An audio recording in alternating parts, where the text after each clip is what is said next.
Kaitlan Leavitt. Two questions. I have one on Venezuela to follow up, but first on affordability, since we were talking about the economy at the beginning. If the economy is as strong as the president has said it is, then why is he telling parents 2 weeks before Christmas that they should only buy 2 or 3 dolls for their children? Look, what the president is saying is that if we want products made right here in America, if we want them to be made from American small businesses, which is a large part of the reason the president has effectively implemented tariffs, then we're going to have better quality products right here in the United States. Maybe you'll pay $1 or $2 more, but you will get better quality and you'll be supporting your fellow Americans by buying American, and that's what the president was saying.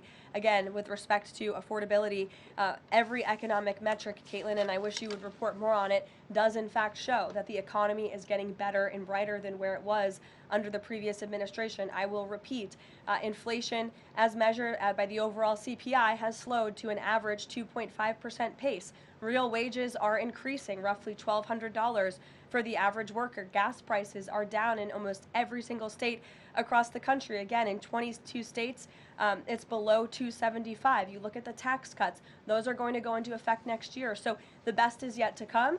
The president is digging our country out of the economic hole that the previous administration put us in, and that's what he's talking about. It was a year ago, as you know, and grocery prices have been up. So we've covered the economy, but there's mixed signals in terms of what that looks like. But on inflation is down from where it was. As measured by the overall CPI, it has slowed to an average 2.5% pace. This is down from what the president inherited.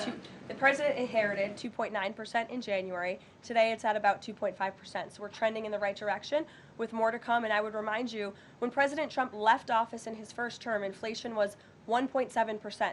And the previous administration jacked it up to a record high 9%. So again, in 10 months, the president has clawed us out of this hole. He's kept it low at 2.5%, and we believe that number is going to continue to decline, especially as energy and oil prices continue to decline as well. It wasn't high under Biden. They're just saying it's not. Well, nobody reported on it being high under Biden. My predecessor was standing at this podium, but now you want to ask me a lot of questions about it, which I'm happy to answer. But I will just add, there's a lot more scrutiny on this issue from this press corps than there was.